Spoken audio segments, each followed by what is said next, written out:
こんにちは、工具屋てっちゃんです。今日の工具屋てっちゃんがおすすめしますはこちら。はい、D&J のフレックスラチェットメガネレンチです。はい、こちらのですね特徴をいつものように3つのポイントでご紹介しますね。はい、まず1つ目です。はい、名前にもありますメガネということです。1本で2サイズ使えるということですね。一般的なラチェットメガネといいますとこのようなタイプですね。はい、一方がスパナになって一方がメガネになってます。はい、でもこれで2サイズというと当然2本必要になりますよね。でも意外にねここのスパナはあんまり使わないという方もいらっしゃるので、そういう方にはこちらのね、メガネタイプがいいんじゃないでしょうか。はい、1本で2サイズ使えます。でお値段も2本買うよりもちょっと割安になっているところもいいですね。ポイント1つ目はメガネで、1本で2サイズ使えるということですね。それとポイント2つ目ですね。D&J のフレックスラチェットメガネは2タイプあるんですけども、ショート、こちらはショートタイプということでちょっとね短めになってます。例えばこちら1012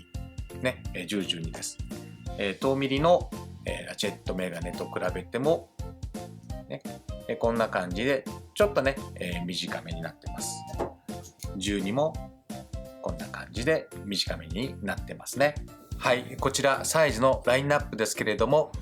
8、10、10、12、12、14、11、13、14、17、16、18、17、19の7サイズ展開に、ねなっておりますので、使うサイズをお選びいただければなというふうに思います。はい、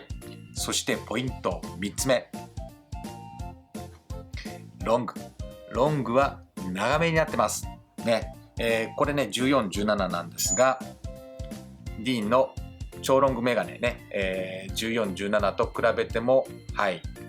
ね、これだけ長さが違いますね。ちょっと長めになってます。ポイント3つ目はロングは長めになってますということですね。はい、こちらの、ロングタイプのラインナップは10、12、12、14、14、17の3サイズ、ね、今のところ3サイズです。今後ですね17、19も増えていくかもしれませんね。はい、ということでポイント3つ目、ロングは長めということです。それとおまけなんですけれども、よく聞かれます。ラチェットメガネでこれがねクタクタになっちゃった場合、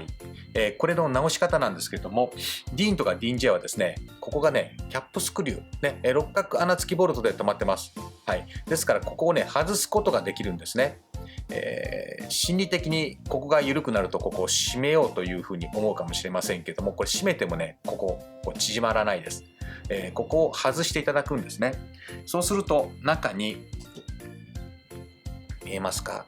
はい、このようなですねウェーブ状のねワッシャーが入ってるんです。はい、でこのウェーブ状のワッシャーがこうだんだん戻って、テンションがかからなくなってこうクタクタになるんですね。はい、ですからこれをねまたね出していただいてこうギューッとこうラジオペンチとかでこう曲げてテンションかけてまた組み直してあげるとここが復活します。はい、そのやり方はですね以前動画でも紹介しましたので、そちらのねリンクを概要欄に貼っておきますので、よかったらご覧になってください。そんな難しい作業じゃないんでね、やってみてください。はい、それとこれだけ長いと本締め大丈夫ですかというふうにね心配になる方も多いかと思います。本締めは大丈夫です。はい、でも力いっぱいの本気締めはダメです。ね、本締めというのはそのボルトサイズの規定トルク、ね、それが本締めになりますので、その範囲内でしたら大丈夫です。ですけれども固着してしまったボルトナット、はい、力いっぱいの本気締め、これはオーバートルクになりますので、その場合はギアが飛ぶ可能性がありますんでね、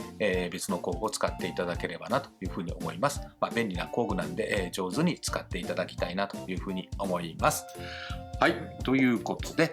今日の工具屋てっちゃんがおすすめしますは D&J のフレックスラチェットメガネレンチでした。